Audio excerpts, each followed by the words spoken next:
السلام عليكم ورحمة الله وبركاته.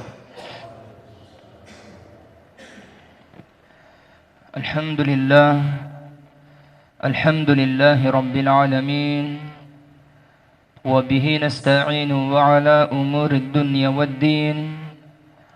اللهم صل على سيدنا محمد الفاتح لما أغلق والخاتم لما سبق، ناصر الحق بالحق، والهادي إلى صراطك المستقيم، وعلى آله حق قدره وبمقداره العظيم. أما بعد. Alhamdulillah Rabbil Alamin, segala puji hanya milik Allah yang telah mempertemukan kita di tempat yang mulia ini dalam rangka kita saling ingat mengingatkan ad-dinun nasihah, agama itu adalah nasihat. Apa nasihat yang akan kita ambil pelajaran di dalam pertemuan kita ini? Rasulullah SAW bersabda, sebagaimana diriwayatkan oleh Al-Imam Tirmizi, Imam Ahmad dan lainnya dari salah seorang sahabat, dari sahabat bernama Abu Dzar Al-Ghifari dan Mu'adz bin Jabal radhiyallahu ta'ala anhuma. Qala Rasulullah sallallahu alaihi wasallam, Rasulullah sallallahu alaihi wasallam bersabda, ittaqillaha haitsu ma kunta wa atbi'is sayyi'atal hasanata tamhuha wa khaliqin nasa bi khuluqin hasanin, atau kama qala alaihi salatu wassalam. Bertakwalah kepada Allah Subhanahu wa ta'ala di mana kalian berada, dan iringilah perbuatan kejahatan itu dengan perbuatan kebaikan, niscaya Allah menghapusnya. Dan bergaulah atau pergaulilah sesama manusia, bergaullah bersama manusia sesama manusia dengan pergaulan yang baik. Dalam hadis yang singkat ini ada 3 wasiat baginda Rasul sallallahu alaihi wasallam. Ada 3 pelajaran yang bisa kita ambil di dalam hadis yang diriwayatkan oleh Imam Tirmizi, Imam Ahmad dan yang lainnya. Pertama, kata baginda Rasul sallallahu alaihi wasallam, ittaqillaha haitsu ma kunta. Bertakwalah kepada Allah dimanapun kalian berada. Artinya, taatilah Allah, jauhi segala larangannya dalam kondisi dimanapun kita berada, dalam keadaan kita berada di mana saja. Arti takwa di sini dijelaskan oleh para ulama, makna taqwa al-imtithalu 'anil awamir wajtinabu 'anil nawahi. Kita mentaati Allah, apa yang Allah perintahkan kepada kita laksanakan, apa yang Allah larang kepada kita hentikan. Makna taqwa juga bermakna al-khauf, artinya kita takut kepada Allah Subhanahu wa ta'ala akan turunnya azabnya Allah. Makna taqwa juga ada yang menyebutkan al-istiqamah, mudawamah, artinya senantiasa kita di dalam kebaikan. Itu makna taqwa. Jadi wasiat Nabi niki ari ta berhenti jamaah, suruhna ita taatin perintah Allah, jauhi larangan, titik. Dalam kondisi kita sehat, tetap bertakwa kepada Allah. Dalam kondisi kita sakit, tetap bertakwa kepada Allah. Dalam kondisi kita kaya, berkecukupan, bertakwa kepada Allah. Dalam kondisi kita dalam kondisi miskin, bertakwa kepada Allah. Jadi mentaati apa yang Allah perintahkan, jauhi larangannya, selesai. Apa saja yang Allah perintahkan kepada kita, salat 5 waktu sehari semalam, itu perintah Allah atau larangan Allah? Perintah Allah, laksanakan. Puasa di bulan Ramadan, perintah Allah. Zakat bagi orang yang cukup haul dan nisabnya, wajib zakat. Allah perintahkan berzakat, berzakat. Semua bentuk perintah Allah Subhanahu wa ta'ala, ada yang berbentuk wajib, ada yang berbentuk sunnah, ada yang berbentuk pilihan kepada kita. Makna wajib itu adalah, kata Imam Al-Ghazali, ra'sul mal, artinya itu pokoknya. Mana contoh suruh net sembahyang 5 kali sehari semalam, itu ra'sul mal, wajib. Adapun suatu yang sunnah, an-nawafil ay ar-ribhu, keuntungan kepada kita. Salat sunnah 2 rakaat sebelum subuh, 2 rakaat sebelum dan setelah zuhur, 2 rakaat sebelum asar, 2 rakaat setelah maghrib, 2 rakaat setelah isya, kemudian ada witir, ada duha, ada tahajud, dan banyak perkara-perkara sunnah. Itu termasuk suatu perintah al-istihbab.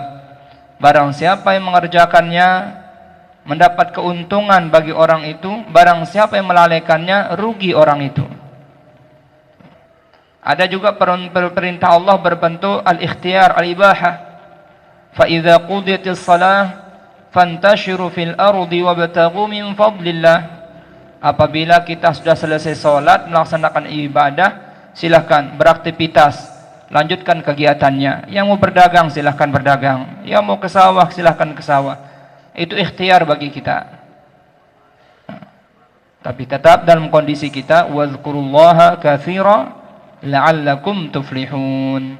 Tetap kita dalam keadaan ingat kepada Allah, agar kita termasuk orang-orang yang beruntung. Nah, yang pertama niki termasuk, yang pertama niki adalah penjelasan pelajaran kepada kita, yaitu bagaimana kita menjaga hubungan kita dengan Allah Subhanahu wa ta'ala. Jadi ittaqillah haitsu ma kunta, ini mengajarkan kepada kita, hadis ini, jaga hubungan kita kepada Allah Subhanahu wa ta'ala. Nah, jadi jamaah yang dimuliakan Allah Subhanahu wa ta'ala, kita diciptakan di dunia ini melainkan untuk apa, jamaah? Wa ma khalaqatul jinna wal insa illa liya'budun, untuk menyembah Allah Subhanahu wa ta'ala. Oleh sebab itu, inilah hubungan ubudiyah kita kepada Allah Subhanahu wa ta'ala. Barang siapa yang mengikuti keinginannya Allah Subhanahu wa ta'ala, mengikuti perintahnya Allah Subhanahu wa ta'ala, maka Allah akan kasih dia upah, Allah kasih dia pahala. Ibarat jamaah, kalau kita bekerja di sebuah perusahaan atau dimanapun kita bekerja, status kita sebagai karyawan, kemudian kita dikontrak selama sekian bulan, sekian tahun, atau diterima kita bekerja dalam suatu tempat. Nah, sekarang posisi kita sebagai karyawan, apa yang kita kerjakan? Mengikuti apa yang diperintahkan oleh di mana kita bekerja. Benar apa tidak? Nah, jadi mun pegawaian napi basan bawas lebih tegawe, aran kita pegawai. Nah, niki jamaah. Perintahnya bos kita kerjakan ini, lalu kita kerjakan dengan baik. Senang bos kita apa tidak senang? Senang. Kemudian disiplin kita. Kemudian kita menyelesaikan tugas kita, kita tambah lagi. Contoh saja jamaah, umpamana itatama jambalu tasurut tatama nggih. Peraturan aran jadi sebagai pegawai. Ampun datang jam 7 kira-kira bagus atau tidak bagus itu sunnahnya itu. Setelah kita menyelesaikan pekerjaan kita selesaikan dengan baik dan benar. Suruhnya tanya gawe ini solah dan gawe ya sesuai dengan keinginan bos ta. Malak rombok ta ya malak. Rombok ta pegawaian ta le dalam kebagusan. Mara contoh ndek nyuruh kita ngerapiang meja, rapiang ta meja ke jamaah. Sapun ta endah teras jamaah. Kira-kira senang ke bos ta atau tidak senang? Nah, ampuk tetap yang upah sebulan sekali, kira-kira bos ta ngabiang itu upah jamaah dalam kondisi reda atau gedak. Kira-kira nganu sudah coba gawean rombokna kita tuh rombok ita. Biang ni tergaji 1 juta sebulan, biang mas 1,5 juta. Kumbekna ipacu sehingga pegawaiana luar biasa. Niki. Bisa saja atasan kita, bos kita menambah gaji itu. Kenapa? Karena dalam keadaan ridho dan senang melihat pekerjaan kita. Itu gambaran yang pertama. Gambaran yang kedua, seorang karyawan datang ke tempat ia bekerja yang seharusnya jam 8, jam 10 dah datang jamaah. Jam 11 datang. Kumbena mele-mele ni wah. Suruh tegawe suruh yang gawe sekeno ini selesai pekerjaannya. Ia numpuk doang malah kena. Yang bikin orang repot lagi. Kira-kira dengan singgahnya kira-kira gedak atau senang bosnya jamaah? Senang atau gedak bosnya? Nah, kira-kira ketika sampai waktu tebiang gajinya tu ngombe. Tebiang atau ndek? Tebiang ya kumbe na aran je kesepakatan. Lagu bos taino ngombe yang itu upah jamaah dalam kondisi reda atau senang atau ngombe kira-kira atau ngambulang beki wakibit wah. Tentu atau ndek? Bisa saja seperti itu. Atau bisa saja setiap tanggal sekian tanggal 10 tebiang ya. Kumbe na pun tebiang tanggal 10 jamaah alur wah girang telat masih ya. Terakhir datang terlambat gajinya. Bisa saja seorang atasan akan mengatur seperti itu. Dan bisa saja dia tidak akan memberikan kita kebijakannya, dicabut dia. Kira-kira paham kira-kira jamaah niki perumpamaannya? Kita sesama manusia saja bisa saja kita mengalami hal demikian. Kita sebagai karyawan pekerja, kalau kita mengikuti apa keinginan atasan kita, bos kita, maka bos kita senang. Apabila kita melakukan sesuatu yang keinginan kita ngatur bos dah kan, bedekan bos dah entah bisa saja. Nah sekarang kita di dunia ini, hubungan kita kepada Allah Subhanahu Wa Taala, posisi kita sekarang sebagai apa sekarang?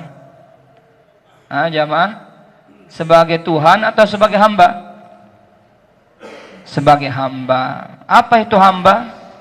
Mara bahasa Indonesia bahasa anta budak hamba sahaya.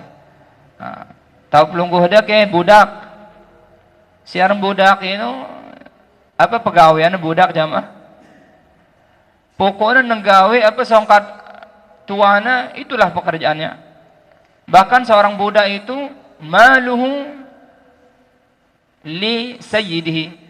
Kepeng benang itu untuk tuannya, dia tidak punya apa-apa budak itu. Seorang budak itu dia hanya tugasnya bekerja itu aja. Semua apa yang dimiliki milik tuannya. Nah sekarang kita ini sebagai budak atau hamba Allah atau bukan? Jamaah, ayo sekarang kita mengaku diri kita sebagai hamba Allah atau bukan hamba Allah? Kalau kita mengaku diri kita sebagai hamba Allah, kalau begitu ikuti apa yang diinginkan Allah.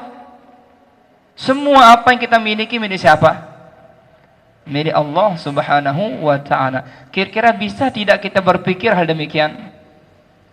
Karena kita ini ada dua pilihan. Bisa saja kita itu kalau kita mengikuti keinginan Allah, maka kita itu hamba Allah. Tapi kalau kita mengikuti keinginan dunia, maka kita hamba dunia.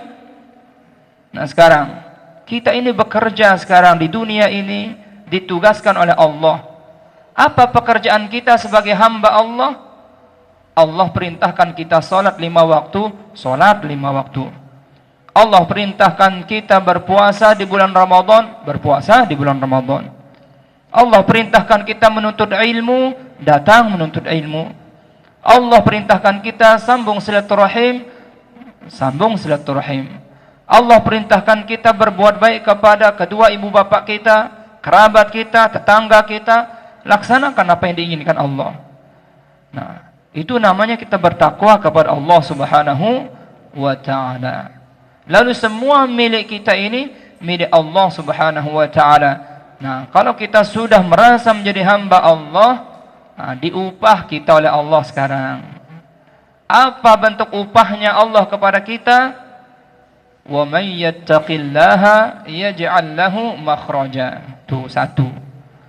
Kalau kita taat terhadap perintah Allah, menjauhi segala larangannya, ikuti keinginan Allah, dimudahkan segala diberikan kita jalan keluar sesulit apapun yang kita hadapi, tidak usah khawatir karena hati kita selalu ingat kepada Allah, selalu dalam jalannya Allah Subhanahu wa taala, tidak usah khawatir. Wa may yattaqillaha yaj'al lahu makhraja. Barang siapa yang bertakwa kepada Allah akan diberikan jalan keluar. Mari seberu, dalam kondisi susah tetap bertakwa kepada Allah, dalam kondisi senang tetap bertakwa kepada Allah, beribadah kepada Allah. Ibadah yang paling besar itu ada ulama yang menyebutkan hiya as-salah, yaitu ibadah solat jemaah. Ndak lawan yang kena susah baca sembahyang, yang kena senang jerak sembahyang terus. Ini bertakwa orang ini. Atau yang kena senang baca sujud, ketika kena susah angan sembahyang antara. Nah, itu namanya kita tidak bertakwa kepada Allah Subhanahu wa taala.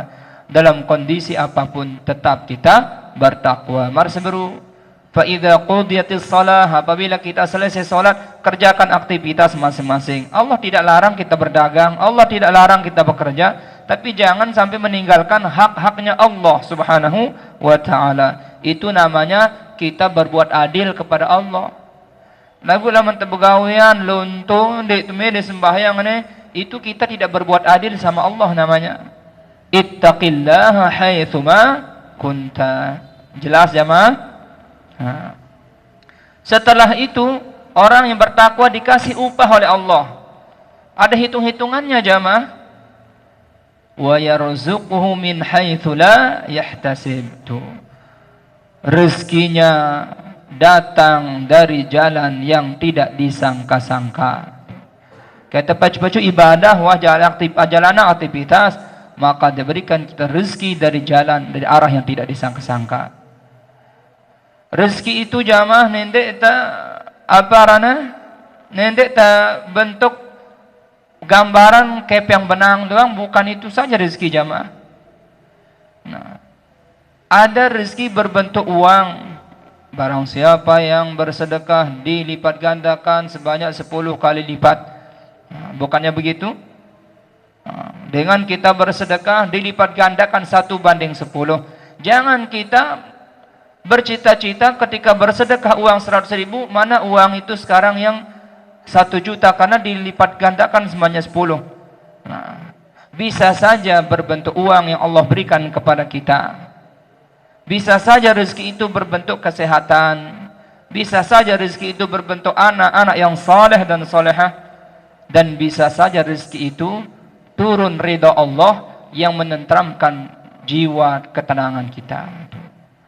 Nah, jamaah, makanya ulama menyebutkan paling rendah rezeki yang Allah berikan kepada kita itu rezeki berbentuk kepeng benang jamaah. Paling rendah itu rezeki. Nah, jadi ketika tetap yang rezeki dari sisi Allah Subhanahu wa taala, jangan hanya kita menghayalkan bentuk uang saja, tidak. Ingat, kesehatan Allah berikan kepada kita. Dan kesehatan itu jauh lebih penting daripada uang, daripada harta benda. Coba kalau kita disuruh pilih jamaah, mau punya uang banyak tapi sakit tidak bisa bergerak, atau cuma dikasih kesehatan tapi nggak banyak uangnya, mau pilih mana? Nah, sempit pilih. Tapi yang kepeng semiliar lagu sakit sampai 20 tahun. Ndek tebus subuh lang balik. Atau sehat. Nah, ini kadang-kadang kita tuh kufur nikmat jamaah. Kesyukur tersehat, bapak alhamdulillah. Nah, itu juga berbentuk rezeki yang Allah berikan kepada kita berkat ibadah tuh. Berkat ibadah, berkat kita ibadah, bertakwa kepada Allah, rezeki Allah berikan kita, Allah jadikan anak-anak kita menjadi anak yang soleh dan solehah. Itu lebih baik lagi daripada harta benda lagi, daripada sehat.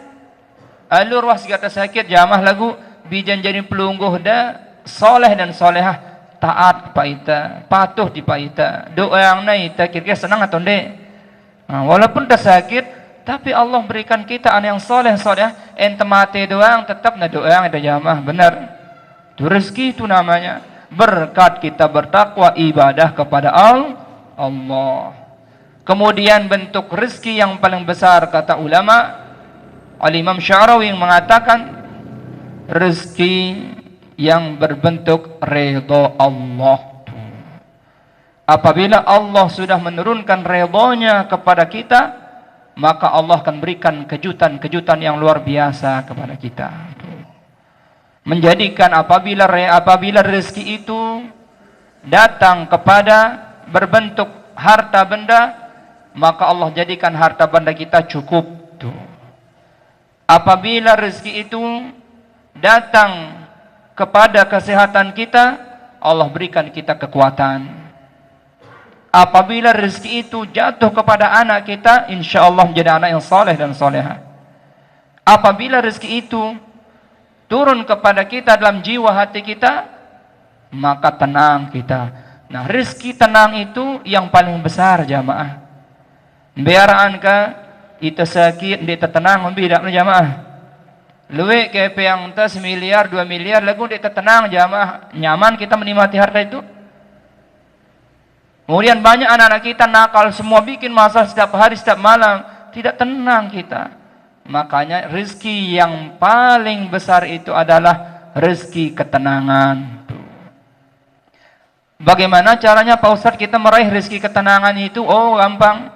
Al-Quran menyebutkan, ala bidzikrillahi tatmainnul qulub. Bukankah dengan berzikir, selalu ingat kepada Allah itu menenteramkan jiwa? Inilah kita bertakwa kepada Allah. Hubungan kita kepada Allah, bagaimana kita selalu ingat kepada Allah. Tuh, rezeki kita datang dari jalan yang tidak disangka-sangka. Rezeki yang paling besar itu turunnya redha Allah. Mara ita makin jamaah bos terreda kita kira-kira kayak yang benang jelap nabi yang ita tunde.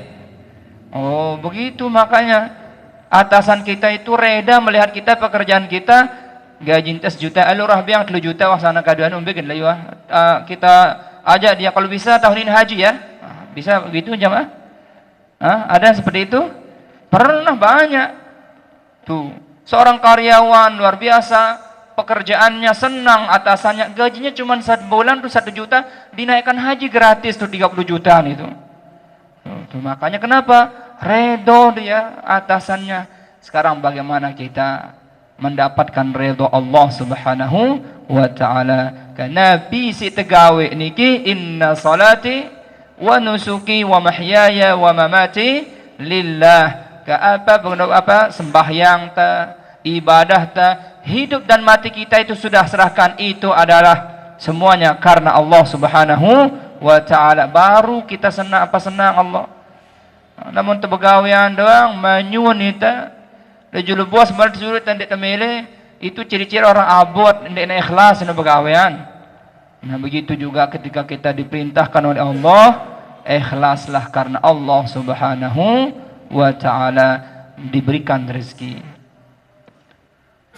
Ada lagi upahnya diberikan ke apa? Diberikan ganjaran orang bertakwa itu, wa may yattaqillaha yaj'al lahu min amrihi yusra.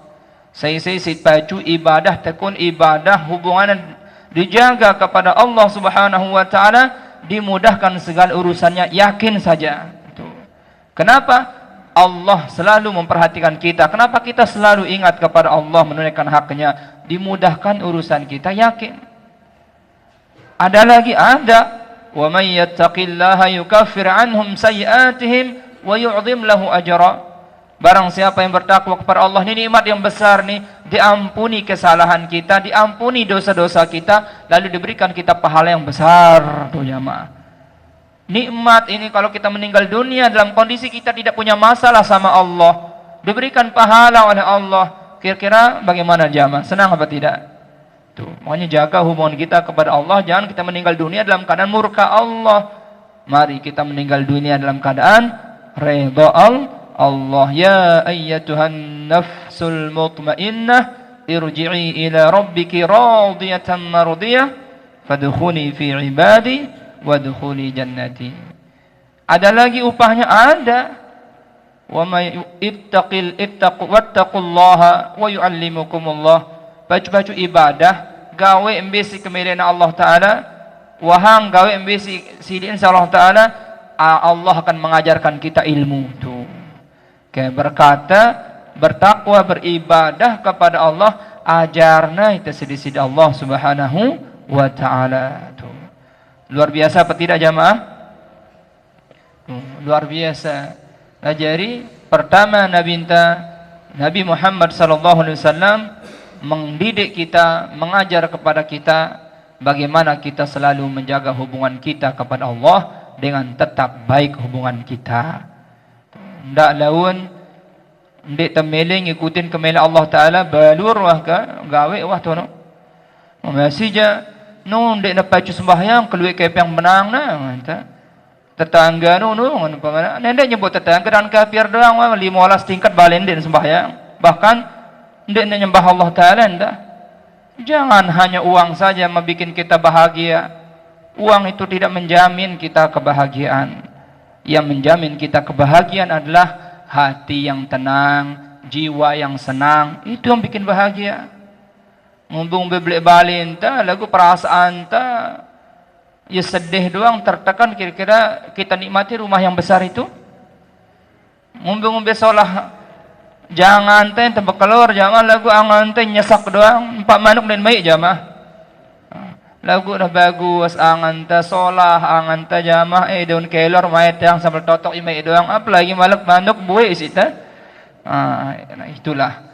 Makanya bagaimana yang bisa menjadikan jiwa tenteram, tenang itu ingat kepada Allah. Laksanakan perintah Allah. Tenang jiwa kita jamaah. Kenapa?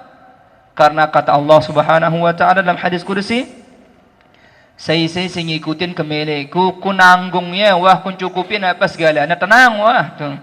Allah Taala bahasa ngono jangan ndek khawatir. Lagu lamun ndek mele ngikutin keinginanku, yang ngikutin keinginan doang, baka gawe wah.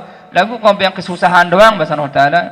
Na susah doang, beromong-orang masalah jemaah. Din selesai perpegawaiana stres itu jemaah, bingung itu jemaah, bunuh diri kita, putus asa kita. Janganlah kita seperti itu.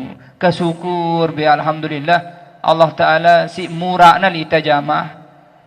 Ndak sekali-kali itu nyala Allah Taala doang. Kan aku sakit-sakit doang. Kan aku ngene doang kan. Kita menyalahkan Allah Subhanahu wa taala. Berprasangka buruk kepada Allah, berprasangka buruk kepada Allah, hindari hal demikian. Coba tiang ketuan pelungguh dan neki segera berprasangka buruk kepada Allah Taala. Imaran di ina tapi yang kekurangan doang, kira-kira jamaah be lebih luwe be yang ni tersehat kan sakit.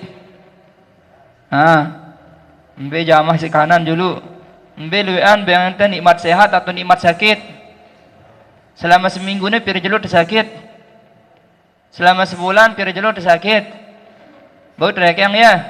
Selama seminggu setahun pira jelo tersakit. Oh, ingat ya Pak Ustaz, pira jelo seminggu tiang sakit selama setahun.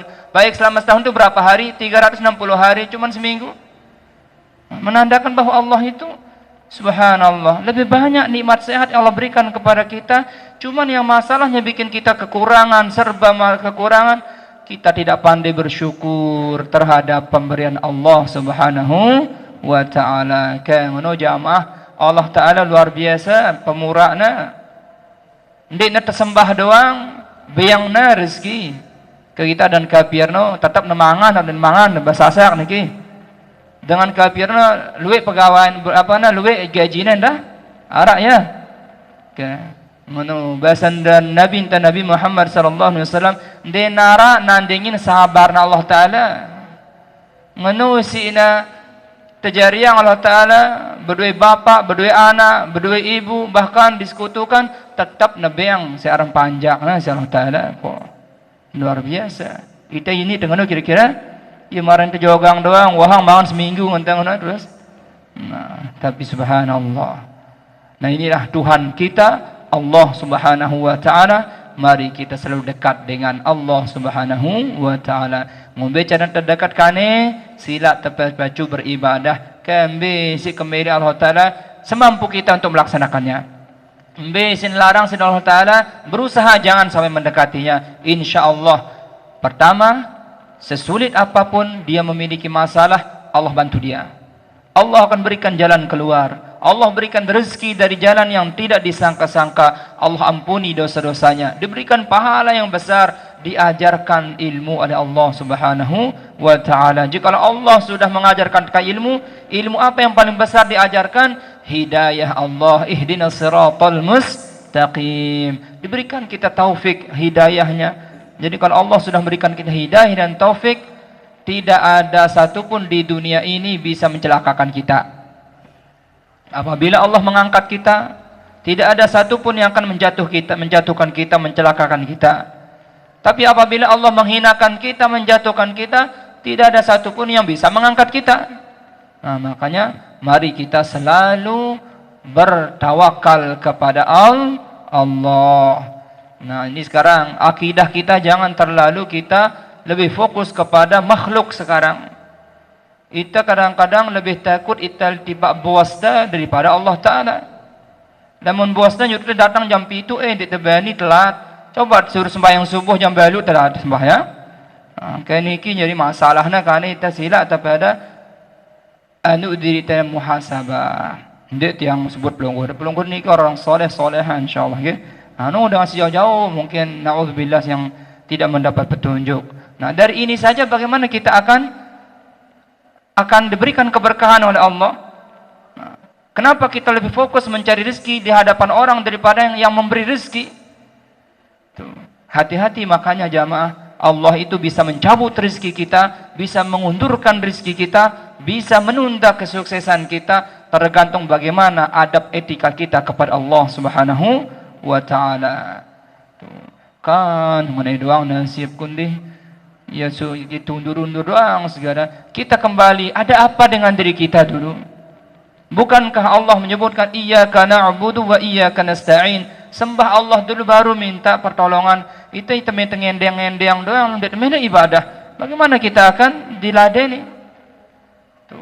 Sekarang makanya kunci kesuksesan adalah kuatkan ibadah itu. Sukses sudah. Ndak perlu kayak yang benang, luwek kayak yang tak. Syukur-syukur tenang anganta. Itulah rezeki yang paling besar dibandingkan dengan yang lain. Tuh. Buktikan saja jamaah. Lamun tenang anganta jamaah insyaallah bimbi totan dot ndik telah ngeluh jamaah. Sisikan cara bergaul kita tidak akan mengeluh. Apapun makanan kita tidak akan mengeluh. Kenapa? Jiwa ini tenang jamaah. Ruh ini tenang. Berkata ngaji, berkata menuntut ilmu sehingga kita mengenal Allah. Semakin kita mengenal Allah, semakin kita dekat kepada Allah. Semakin kita dekat kepada Allah, semakin kita mencintai Allah. Kalau kita sudah sampai tingkat cinta, kata Jalaluddin Ar-Rumi, oh, barang siapa yang ibadahnya sudah sampai tingkat cinta kepada Allah, salat itu bukan beban baginya. Zakat, sedekah itu bukan beban baginya. Puasa itu dia tidak merasa terbebani. Kenapa? Cinta itu adalah segalanya. Cinta butuh pengorbanan, tidak ada beban. Kita yang temele, ada yang kita cintai salah satu, kita cintai dia salah satu seorang yang kita cintai. Kira-kira jamaah, ketika kita disuruh datang kelam minggu, ya hujan deras, kira-kira datang atau tidak? Mau datang, wah ngombicara entah. Itulah pengorbanan kita. Begitu juga, endingnya ini kita polpen apa kepeng, umpamanya 2000 ada kakak. Si tengangan ni jamaah cinta tiba ya kira-kira 10 kepeng tapi yang duit 10. Yang 10 itulah cinta itu butuh pengorbanan. Begitu juga jika kalau kita cinta dalam agama ini, agama menyuruh kita berkorban untuk bersedekah dan sebagainya, kita korbankan. Kenapa? Ini cinta kita kepada agama ini. Cinta kepada Allah, apapun yang Allah perintahkan kita rela berkorban. Nah, inilah bagaimana kita mencapai derajat cinta kepada Allah, butuh proses jamaah. Makanya kalau kita tidak mengenal Allah, tidak dekat kepada Allah, tidak mungkin cinta itu akan lahir. Benar apa tidak? Kayak temerari langsung tiba-tiba merari jamaah. Kita juga kenal dulu dia, sifat-sifatnya, bagaimana kita pendekatan, baru kalau sudah timbul rasa cinta kepada seorang jamaah, oh luar biasa jamaah. Kita berangan mesa doang jamaah, tapi belum berangan mesa. Wah belum ada berangan mesa ke? Anggap wah ada berangan mesa selepuan. Arti berangan mesa jamaah, kita milik dengan lagu di tesemal ngungkapang ya yang berangan mesa aranino. Ketika kita berangan mesa jamaah, ampuk tegita ya senang kita ndek. Orangnya tidak ada tapi orangnya menyebut namanya di hadapan kita, deg-degan kita tundek. Kenapa hal demikian? Itulah cinta sebenarnya jamaah. Tuh. Makanya apabila diingat disebut nama Allah, wajilat qulubuhum, bergetar hati orang beriman itu. Kenapa? Tingkatan cinta kepada Allah Subhanahu wa taala.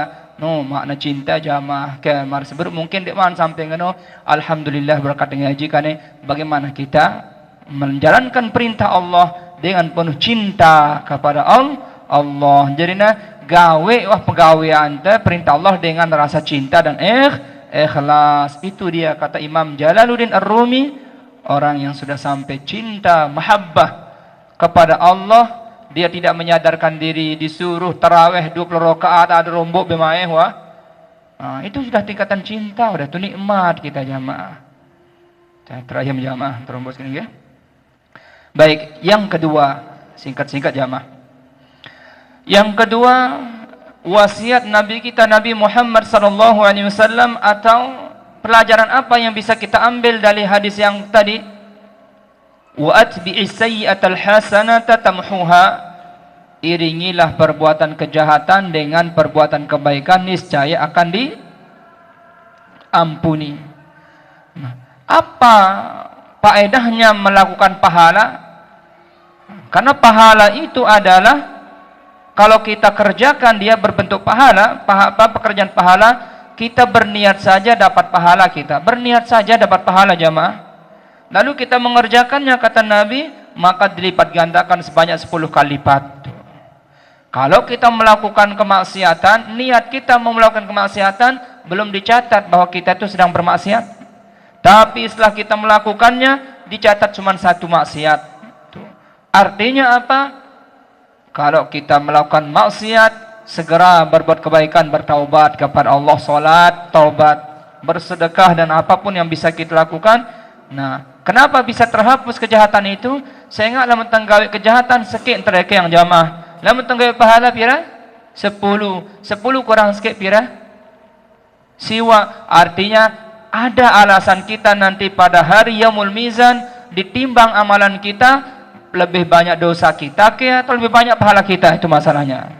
Tuh jamaah. Ini maksiat-maksiat lonto diambil pegawaian kebaikan, bagaimana kita akan membela diri kita nanti? Bagaimana kita akan memiliki pahala nanti?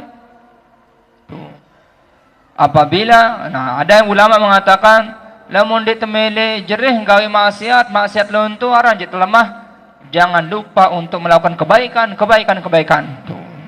Salat menghapus dosa, menyambung silaturahim juga menghapus dosa, bersedekah menghapus dosa. Apapun bentuk kebaikan bisa menghapus dosa kita. Kullu bani Adam khatta'un wa khairul khatta'ina at-tawwabun. Kita ini lemah jamaah.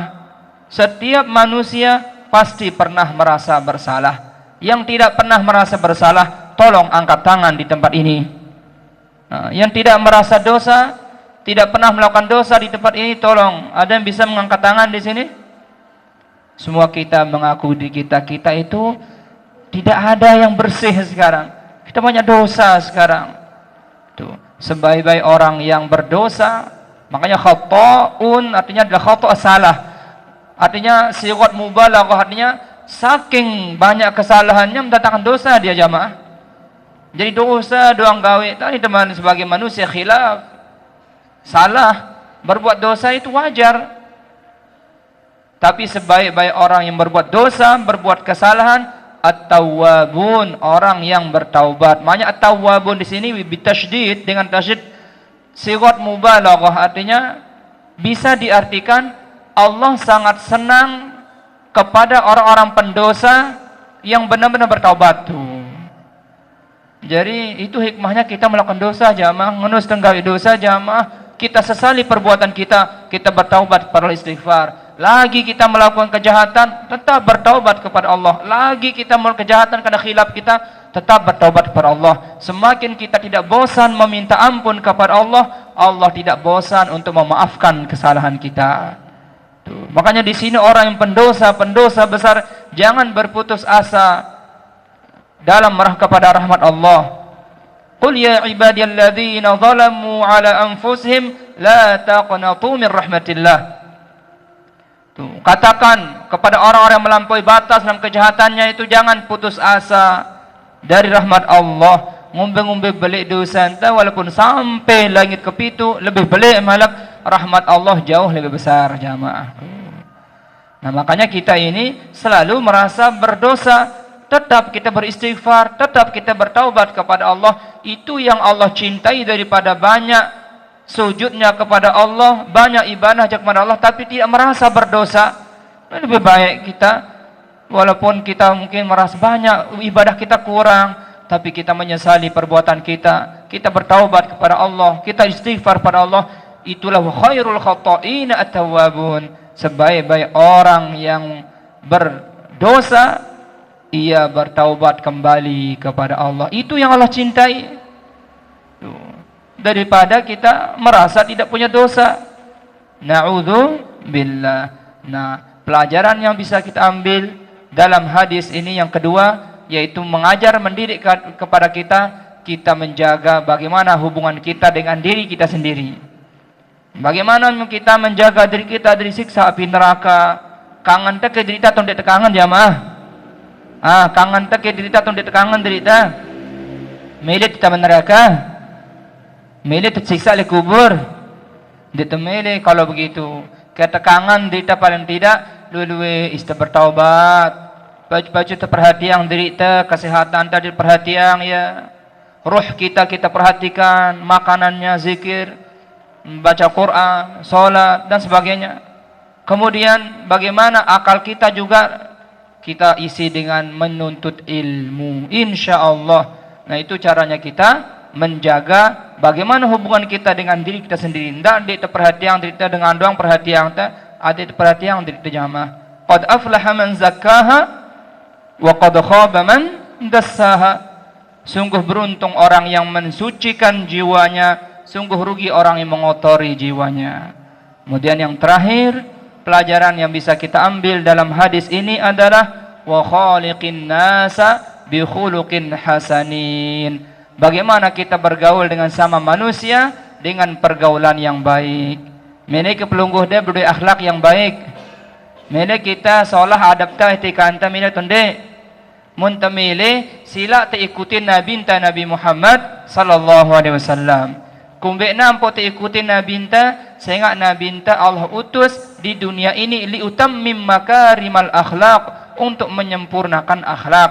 Oleh sebab itu akhlaknya Rasulullah huwal Qur'anul Karim, dialah yaitu Al-Qur'an Al-Karim. Bagaimana Nabi SAW dijadikan sebagai panutan? Alasannya karena huwal insanul kamil, sehingga Nabi manusia yang sempurna. Wajar di dalam Al-Quran dijelaskan kepada kita uswatun hasanah, sebagai qudwah kita yang paling bagus kita ambil contoh Rasulullah sallallahu alaihi wasallam. Lagu zaman makin lu ngambil contoh le pelam-pelam sinetron ini, ajarnya terbaju, ajarnya tegengsi gede-gedean, ajarnya ti iri hati, ajarnya teng ngelawan dengan toa te, ajaran berbagai macam. Nah, bahaya doang niki kurang-kurangan. Kan ngeni gerak-gerik dengar awas baru wah kumantu film baru ngeni ruan tanah. Nah, parah doang niki. Ayo kita kembali sejarah bagaimana Rasulullah sallallahu alaihi wasallam, bagaimana beliau dengan Tuhannya sampai bengkak naik binter sujud jamaah bilang kelam. Dekatuan Sayyidah Aisyah, ya Rasulullah, kenapa engkau sujud terus bukankah engkau diampuni dosa-dosamu oleh Allah? Apa kata Allah? Ya justru itu saya semakin beribadah, meningkatkan ibadah saya karena diampuni dosa saya, bersyukur saya. Bagaimana Rasulullah bersama istri-istrinya, bagaimana berbuat baik kepada keluarganya, bagaimana Rasulullah bersama sahabat-sahabatnya, bagaimana Rasulullah bersama tetangganya, bagaimana Rasulullah bersama anak kecil, bagaimana Rasulullah sama semua alam ini. Subhanallah, semua merasa tenang, tentram, jiwanya terobati. Ya, jikalau duduk bersama Rasulullah, jikalau berbicara bersama Rasulullah sallallahu alaihi wasallam. Kalau menceritakan tentang kisah Nabi kita, bagaimana perbuatan Nabi, bicaranya Nabi, akhlaknya Nabi, ada pembahasannya khusus nanti insyaallah nggih. Bagaimana kita mengenal sosok seorang manusia yang sempurna Rasulullah sallallahu alaihi wasallam, indah dalam kehidupan ini jamaah. Sangat luar biasa kita menikmati kehidupan ini. Oleh sebab itu paling tidak jika kita ingin bergaul sama manusia, ikuti bagaimana Rasulullah sallallahu alaihi wasallam. Nabi selalu berbuat baik, membalas kejahatan dengan kebaikan. Beliau tidak pernah dendam, beliau tidak pernah iri hati, beliau tidak pernah pemarah yang menjadikan suatu dengan hawa nafsunya dan sebagainya. Kaya enggak sini ke pengajian nggih, segede-gede mudah-mudahan niki karena hadiah sis kedik niki tun padenti niki jamaah. Sila dengan makin adik dijaga, adik tetap jaga hubungan kita kepada Allah Subhanahu wa taala. Dan yang kedua, kita perhatikan juga diri kita sendiri, ruh kita jaga juga. Kemudian bagaimana kita sama manusia, tetap adik ta bagus hubungan ta. Saya enggak ganta pada mati selepuan jamaah. Ndak lawan yang kanta mati meninggal dunia kita ini ada masalah kita dengan Allah. Ketika meninggal dunia ada masalah kita sama tetangga kita, saudara kita. Kalangan mungkin sila mumpun tepada kumpul sila dan ikhlas, mungkin wahda gadakan sama tuanta, mungkin wahda salah paham, mungkin wahda iri hati segalanya, atau mungkin yang hal sembahyang yang lainnya kesila salah maafang langan mungkin. Ada telang beban-beban pikiran yang mengotori jiwa kita. Kaya ngumbintan daripada aluh semakin ndak lawan kita baca doang sembahyang, lagi kita bersual doang sama tuan jarinta. Ndak lawan kita bagus hubungan kita sama tuan jarinta, ndak tuah sembahyang malak adikna adil dalam segalanya. Bagus hubungan kita kepada Allah, baik hubungan kita sama diri kita sendiri, kangen kita diri kita, dan begitu juga sama manusia. Mari kita berakhlak dengan akhlakul karimah, tetap saling kangen. Ente meninggal dunia dalam keadaan redha Allah, redha orang tua kita, redha saudara-saudara kita, insyaallah aman tenang jiwa kita. Subhanakallahumma wa bihamdika wa ana asyhadu an la ilaha illa anta astaghfiruka wa atubu ilaik. Mungkin ada bahasa tiang si salah si sarop boleh lagi ampura nggih. Ni ustaz ni nyinggung-nyinggung itu doang. Ni dia seru ustaz ni. Ampura orang jadi yang kelolosan doang bahasan tiang nggih. Enak kena bahasan tiang aja dengan disid Allah Subhanahu wa taala. Kasila daripada para saling saling asah, saling asih, saling asuh tu saling ingatang adik daripada barang-barang selamat dunia, selamat akhirat. Wabillahi taufiq wal hidayah. Thumma assalamu alaikum warahmatullahi wabarakatuh.